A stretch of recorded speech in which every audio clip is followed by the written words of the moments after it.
Some of the most spiritually exhausted people are those who are very regular in the church. Not the people who have drifted away and no longer show up. They are the people who have stayed. And almost nobody notices this exhaustion because they still show up. They still volunteer.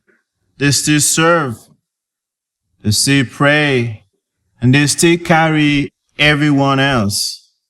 But quietly, underneath that faithfulness is something in there that is tired. Very tired.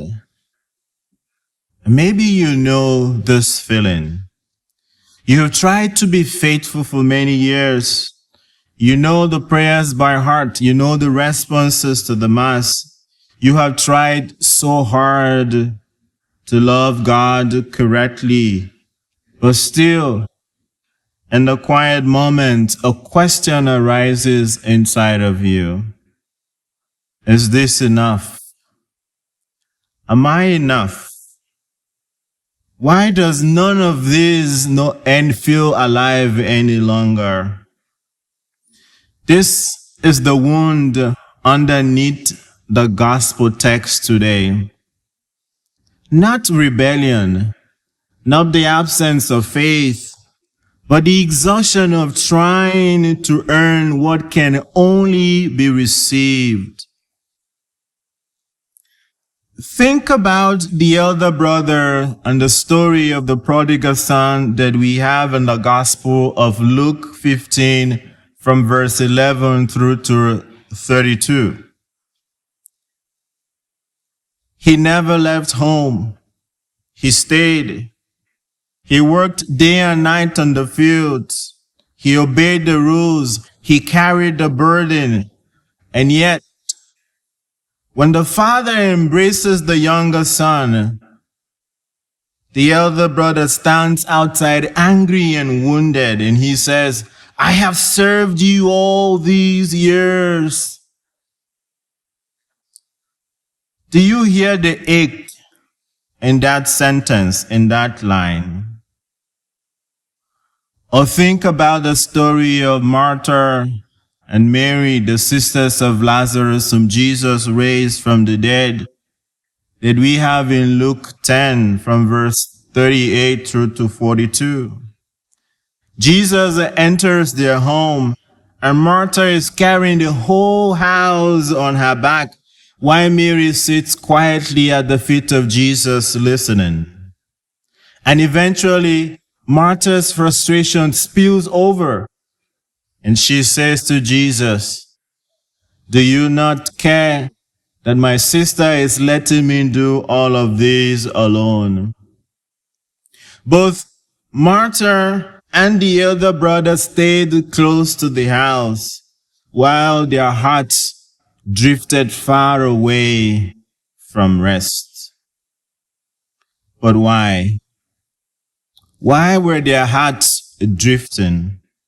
Because the human person is made for relationship, not for endless performance.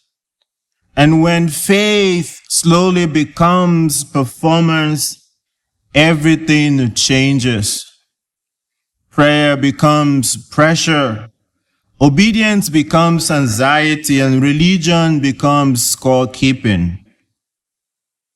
This is why Jesus says in Matthew 11, verse 28, he says, come to me, all you who labor and are burdened, and I will give you rest. Because no amount of effort that we can make can bring us peace or can bring peace to our hearts. The heart that believes must earn that love, not because of the work that we do, but because Jesus offers us. And there exactly it is. In the quiet exhaustion, Jesus speaks today. This is what he says. If you love me, you will keep my commandment. I want you to notice carefully what he says. He does not say, keep my commandment and I will love you. No. He says, if you love me. Now love comes first. With Jesus, always love will come first. If you read 1 John chapter 4 verse 19, John says, we love because he first loved us. We love because he first loved us. For a very long time, many of us have approached the spiritual life this way.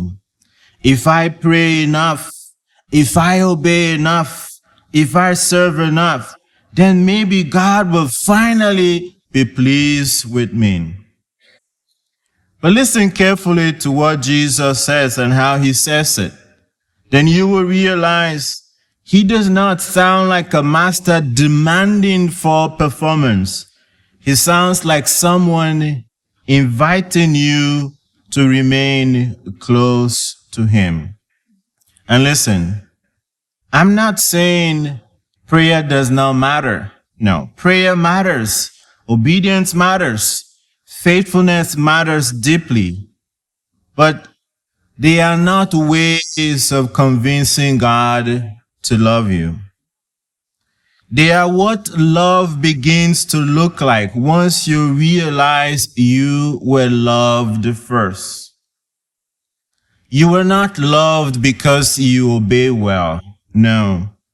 Because our obedience is imperfect. And it's very slow. And sometimes it can be beautiful, but other times it can be fearful and frightening. You are loved because you already belong to him.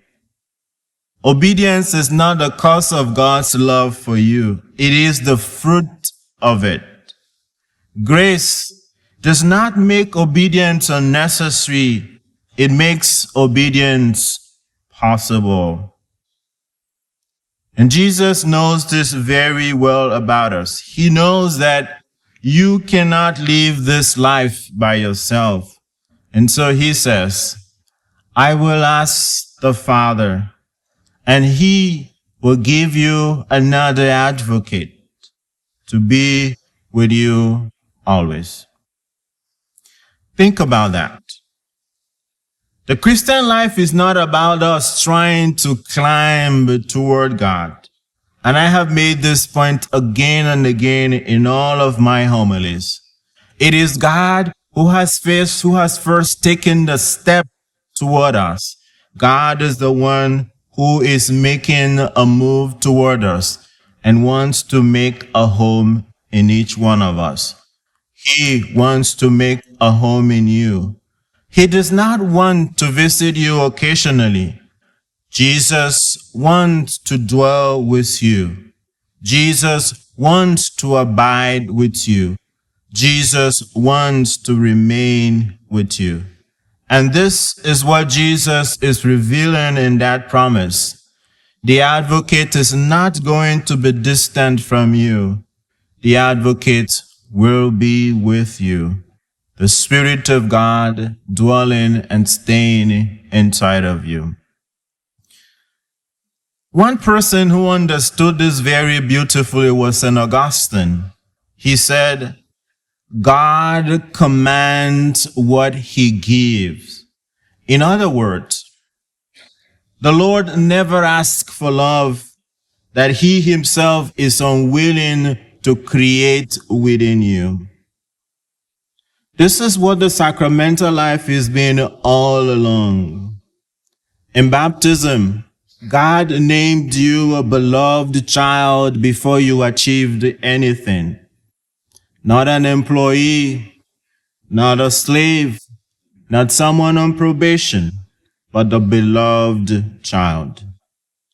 And in Holy Eucharist, as we will in a short while, Christ keeps feeding us with his own life, so that you don't have to keep manufacturing holiness from emptiness. A slave obeys out of fear. A child obeys because she already belongs to the Father. And many sincere believers have spent their lives not realizing the difference.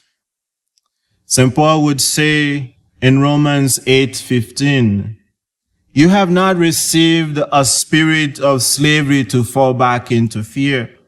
You have received the spirit of adoption as sons and daughters of God, and so you can refer to God as Abba, Father." Some of you, and some of us have spent our years relating to God like servants trying to keep alive a contract. But today Jesus says, "I will not leave you orphaned. You belong to me, and I will always be with you." If you continue reading chapter 14 of the Gospel of John, and you go to verse 27, you will see where Jesus addresses those of us who show up regularly but are spiritually exhausted. He says, "Peace I will leave with you. My peace I will give you. Not as the world gives will I give you." How does the world offer us peace? The world offers us peace through control.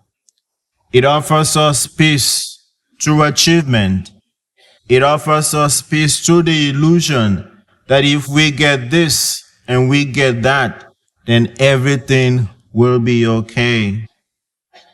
But the reality is that it's never finally okay. Only Jesus can offer us the peace that lasts forever. And how does he offer us this peace? He offers us peace through his presence. The peace of knowing that you are already loved by God. The peace of knowing that you have already received grace. You have already been held by God in his arms, even in your weaknesses.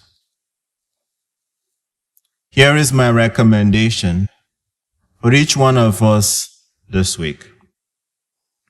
The next time you hear a voice accusing you and saying, "You are failing, you are not enough, God must be disappointed in you," I want you to do this. Stop. Put your hand on your heart. Take one slow breath. And before you rush to fix yourself, say, "I do not have to earn God's love. I am already his child." Then take one more breath and keep journeying with the Lord. I want to end this morning with this image. Imagine a child, a small child at that, learning to work toward her father. She stumbles, she falls, she gets up, she falls again. And the father is already moving toward her, smiling and reaching, delighted even when the child is still learning. That is who your Father is. That is your Father. That is God. The Christian life is not exhausted performance toward God himself. It is imperfect, tired steps toward a God who has already begun moving toward you. A Son who has already redeemed you, and a Holy Spirit who is already dwelling inside of you. My friends, you are already loved, and the Father, the Son, and the Holy Spirit have already made their dwelling in you. You are loved, you are saved, and you don't have to perform because He loves you.